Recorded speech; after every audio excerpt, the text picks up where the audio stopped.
धड़कने लगा दिल मोहब्बत के डर से, धड़कने लगा दिल मोहब्बत के डर से। हिंदी फिल्म की हीरोइनों में अपारी चेहरा नसीम बानो अपने दौर की टॉप की हीरोइन तस्लीम की जाती थी और लोग उन्हें ब्यूटी क्वीन अपारी चेहरा नसीम कहकर पुकारते थे। नसीम के चेहरे पर ऐसी मासूमियत झलकती थी और चेहरा इस कदर पुरकशिश और भूला भाला कि जो भी इसे देखता था महवियत के आलम में देखता रह जाता था। इसकी आंखें गजाली थीं और जो कोई भी उनकी आंखों की तरफ नजर डालता चंद लम्हों के लिए डूब कर रह जाता और फिर बकौल ड्रामा नवीस ज़हीर अनवर दुनिया व माफिया से बेखबर हो जाता। बंगाल के सबसे बड़े ड्रामा नवीस और स्टेज डायरेक्टर ज़हीर अनवर के बारे में सिर्फ इतना कहा जा सकता है कि 1970 में सोहराब मोदी की मारुख्ते हलारा फिल्म पुकार तवील बरसों के बाद दोबारा पैराडाइज सिनेमा में रिलीज हुई थी और ज़हीर अनवर जो इस फिल्म के दोबारा रिलीज होने का शिद्दत से इंतजार कर रहे थे। जिस दिन ये फिल्म कलकत्ता के पैराडाइज सिनेमा में रिलीज हुई उन्होंने बैक वक्त जुमा सनेचर और इतवार के लिए 4 टिकटें बुक करा ले और अपने क्लास के साथियों राजा, सलीम, अयूब, रशीद, मिला अख्तर के साथ फिल्म पुकार को 3 दिन लगातार देखा और उसके बाद भी तशफ़ी नहीं हुई।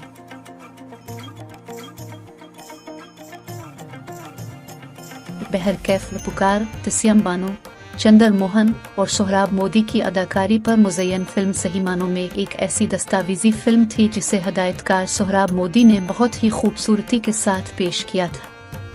अगरचे इससे पहले सोहराब मोदी अपने मिनरवा थिएटर्स के बैनर तले फिल्म सिकंदर बना चुके थे जिसमें उन्होंने सिकंदर का रोल पृथ्वीराज कपूर को दिया था और पोरस का रोल खुद ही अदा किया था और ये फिल्म बॉक्स ऑफिस पर जबरदस्त हिट हुई थी।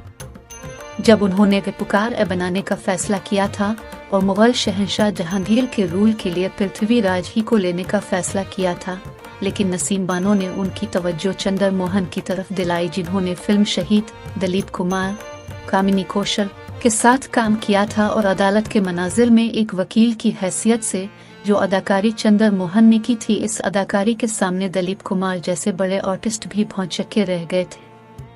चूँकि इस जमाने में फिल्म फेयर अवार्ड का कोई रिवाज नहीं था, वरना सिर्फ अदालत के सीन के लिए चंदर मोहन को फिल्म फेयर अवार्ड जरूर मिलता। आखिरकार नसीम बानो के मशवरे पर सोहराब मोदी ने चंदर मोहन को ही पुकार में शहंशाह जहांगीर का रोल दिया और ये फिल्म ऐसी हिट हुई कि फर्क करना मुश्किल हो गया कि फिल्म पुकार अजीम थी या कि आसिफ की मुगल आजम। हिंदुस्तान की चंद क्लासिक फिल्मों में सिकंदर, पुकार, रोटी, मदर इंडिया, गंगा जमुना, मुगल आजम के साथ गुलजार की कोशिश और जीपीसीपी की शोले को भी क्लासिक फिल्मों में जगह दी गई है। इस फहरिस्त में भी शांताराम की 2 आंखें 12 हाथ भी शामिल है और जदीद दौर में उमराव जान और गर्म हुआ SM-2 मुजफ्फर अली के नाम भी शामिल हैं और साथ ही विजय आनंद की गाइड। हिंदी फिल्मों में बेशतर हीरोइन तंगदस्त और मुफलिस खानदान से ताल्लुक रखती रही हैं, लेकिन नसीम बानो का खानदान मुतमव्विल खानदान था जहां पैसे की रेल पेल थी।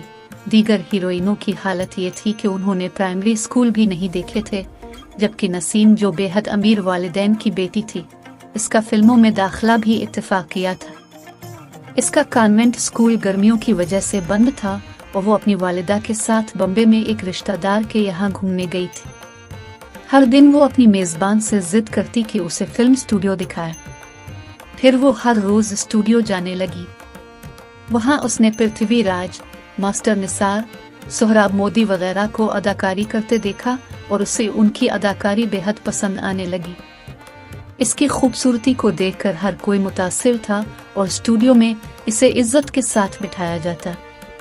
एक मर्तबा सोहराब मोदी ने अपनी फिल्म हेमलेट में एक रोल की पेशकश की, लेकिन इसकी वालिदा जो ये चाहती थी कि वो डॉक्टरी की पढ़ाई मुकम्मल करे, तो उन्होंने नसीम को रोक दिया, जिस पर नसीम ने भूख हड़ताल शुरू कर दी और हर वक्त रोती रही, जिसके बाद इसकी मां आखिर मान गई और इसे फिल्म में काम करने की इजाजत दे दी गई।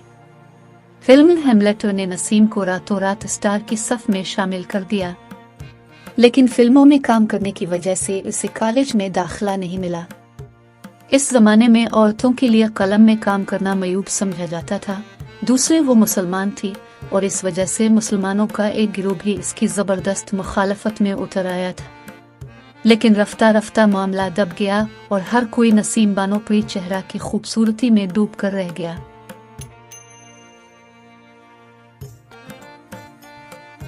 इस सूरत हाल से निमटने के बाद नसीम बानो ने बहैसियत अदाकारा अपने करियर को बनाना शुरू कर दिया और एक के बाद दीगरे कई फिल्में हासिल की, जिनमें खून का खून, डवर्स, तलाक, खान बहादुर, मीठा जहर और वसंती शामिल हैं। तारीख साज फिल्म मिनरवा मूवी टोन की फिल्म अपुकार थी, जिसमें उसने एक मुगल शहंशाह की बीवी नूर जहां का रोल अदा किया था और इस फिल्म में इसकी अदाकारी ने इसे शोहरत और मकबूलियत के आसमान पर ला बिठाया।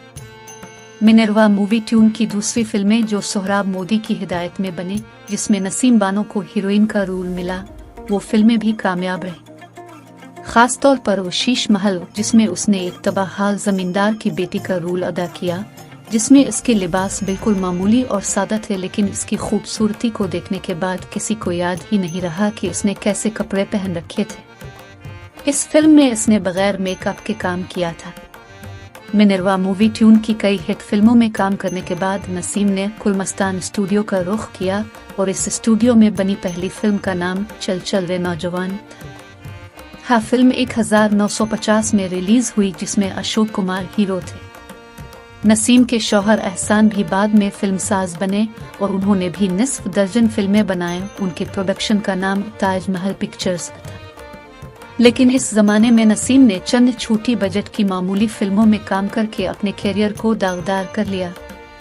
वो कलमें थी बागी, सिंदबाद सेलर, जिसमें नसीम ने समुद्री डाकू का रोल अदा किया था और फिल्म बैनों ने इस रोल में उन्हें बिल्कुल पसंद नहीं किया।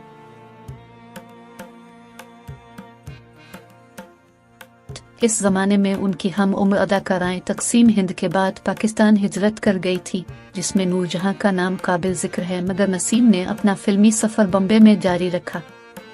1950 के इख्तिताम पर नसीम बानो ने फिल्मी दुनिया से रिटायरमेंट ले लिया। बाद अज़ां वो कलम नौशेरवान आदिल में एक मुख्तसर रोल में जलवागर हुई थी। बहुत सारे फिल्मसाज नसीम बानो को दोबारा फिल्मी सनत में वापस लाने के ख्वाह थे और बहुत ही अच्छे रोल की उन्हें पेशकश की गई थी।